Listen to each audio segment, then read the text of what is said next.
Hello, this is Greg Allison with Green Graves coming to you on the closing moments of 22nd December 2020 with a report that the Israeli defense chief has issued a warning to Iran that if you attack us, we're going to retaliate forcefully, whilst also Israel is sending a submarine into the area of the Strait of Hormuz. The United States has just sent on a Howell-class submarine, the USS Georgia, in the Strait of Hormuz. And I'll show you a little bit about the Howell class. And we've got a whole lot of things going on, including Russia and China flying their bombers around South Korea and Japan, causing those two nations to scramble their air forces to monitor these planes, which are flying over disputed islands in that area that are claimed by also South Korea and Japan. Holy smoke, guys, times are getting tense, especially what's going on with Israel. They apparently believe that there's going to be an attack upon them, and they're giving stern warnings to Iran. So I tell you what, guys, we're living in intense times. I'm going to go all into this, but first I say there is good news. If you're in intense times, is to get ready. Don't be scared. Be prepared. And this is one good way to do it, is to have food that lasts you a long time, 25 years. Breakfast, lunch, and dinner, 2,000 calories a day for one person. 2 of these buckets will last you a month. That's what you get with prepwithgreg.com. You get $100 off. $100 off. Breakfast, lunch, and dinner. You'll be a winner. And there's other things you can get there too. Hey, I got mine. Get yours. But hey, other things to get. Boom! Look at this. Meat protein kit. And this lasts 30 years. Amazing stuff. And other prepping supplies at prepwithgreg.com. Just click on the My Patriot logo. Again, go to my prepwithgreg.com. Enough said about that. I'm going to share with you some of these articles here. There's just some amazing stuff going on out here. And we're going to walk through these real quick. Here we are. The Times of Israel is making these reports. As again, you can see headline, bang. Says retaliation plans are already drawn up. IDF, Israeli Defense Force Chief, and his name is Aviv Kavi. Pardon me if I'm murdering his name. My redneck Hebrew is a little rusty, my friends. Kahavi, yeah, maybe it's Aviv Kahavi. Anyway, so what he has said is this. He said, and you can read for yourself even. Recently, we have heard that the increased threats from Iran against the state of Israel. He said, if Iran and its partner members of the radical axis, whether the first cycle of states or the second cycle carry out their actions against Israel, they will discover their partnership to be very costly. Well, that's kind of an odd way of wording it. There's something missing here. We have heard increased threats from, okay, heard of, it should say heard of, okay. That's not a well-worded sentence, but we get what he's trying to say here.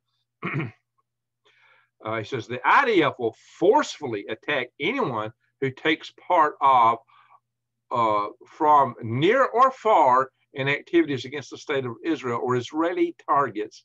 I am saying this plainly and am describing this situation as it is the response, and all the plans have been prepared and practiced. He had, okay, that's much better worded.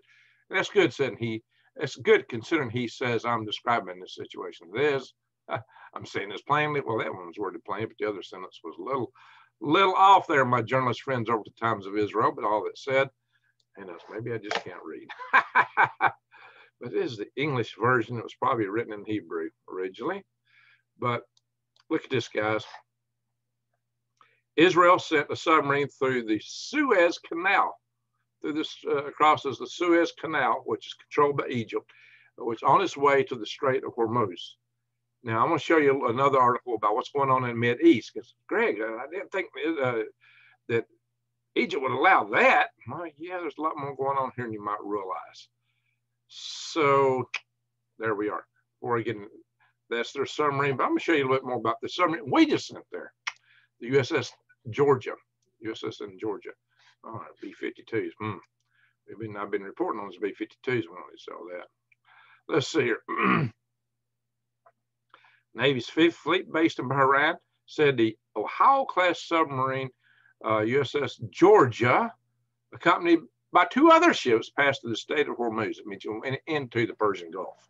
The Strait of Hormuz is that little tight point, which might trap everybody in the barrel, if you know what I mean.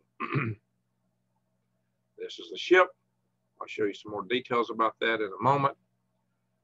They said it was carrying, look at this, 154 Tomahawk land attack cruise missiles. 154 land attack cruise missiles. This is, and can host up to 66 special operations forces. Does that mean individuals? Is it 66 SEALs, or is this like squads or 2-man teams? What are forces? I don't know.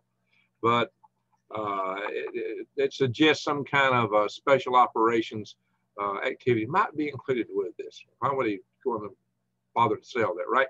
Well, what's an Ohio-class submarine? Well, let's see. This place is 18,750 tons. Hey, that's bigger than my bus. A little bit, right? And here it is. Look at this. These missile launch tubes in here. Ooh-wee. Yeah, we've got 14 of these in service, basically. And they date way back, so they should be replaced by this Constellation, or Columbia class, excuse me, submarine. I'm not a Navy guy, okay? And these are the ones that are in service right now. And the USS Georgia is the one we sent. Look at this picture here. This is a picture, an artist's rendition of them actually launching Tomahawks. Looks kind of desert looking. This is maybe meant to invoke the idea of being in the Persian Gulf. I don't know, but that's kind of curious, right? So, bam.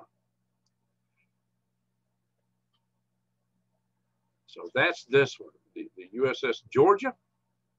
There's another picture of it right there. And this was put into service. They ordered it in 1976. They laid it down. I guess that's when they first started laying it out, the bottom of it, keel, in April 1979, just before I went in the Army.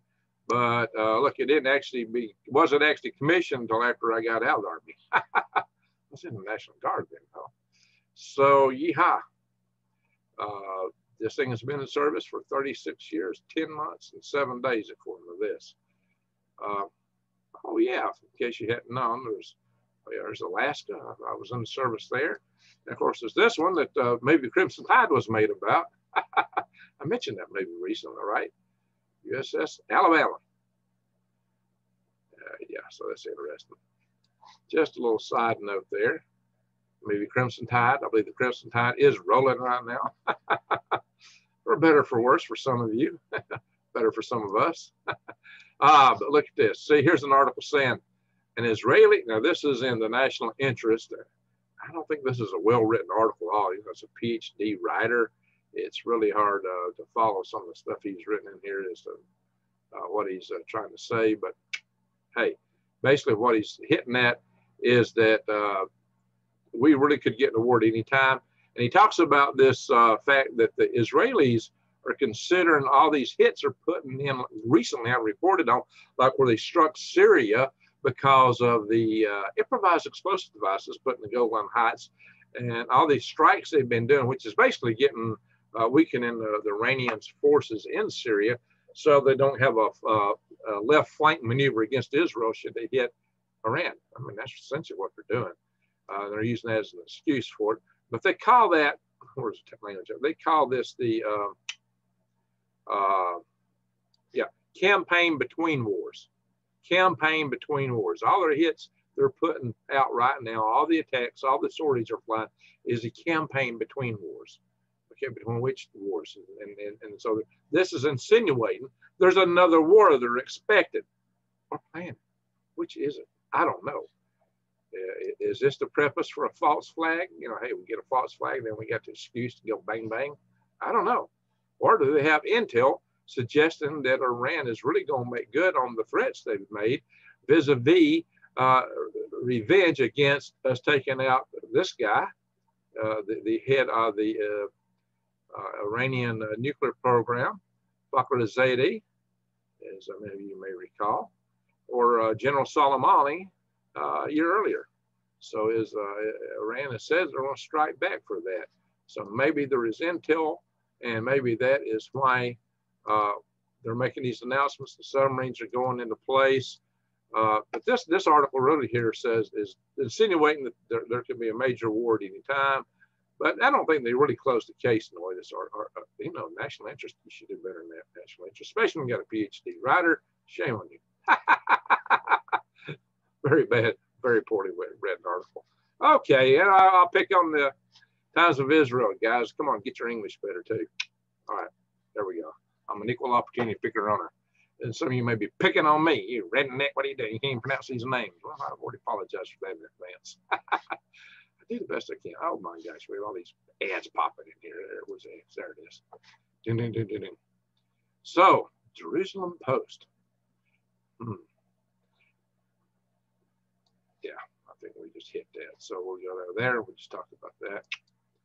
Now, this is the article that's talking about the bombers. See here? Japan and South Korea scramble jets to track Russia and Chinese bomber patrols. And it says that the ties are getting a lot tighter between Moscow and Beijing. And it talks about these islands that are claimed by both sides. So this article is on quite a bit on that. And I'm not going to read you the article, but there it is. So I'm going to make this brief tonight. I'm going to stop the share. And I'm coming back here. Hello. All right.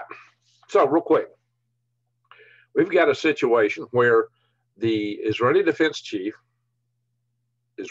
Forces chief, to be more specific, is warning Iran that we've already got the plans in place for retaliation, and we already practiced them in case you hit us. Well, Iran has made threats in the past, but are they seeing actions or hearing activities or seeing chatter and talk? We're putting the USS Georgia in the Persian Gulf. There's the Israeli submarine in there. That's unheard of. Oh, there was an article I didn't show. I'll say, yeah, I missed one here. Hang on. I just want to talk about this real quick. Did I kill it? I hope I didn't kill it all. I shut down some stuff. Yeah, changes in the Arab world. I wanted to show you this.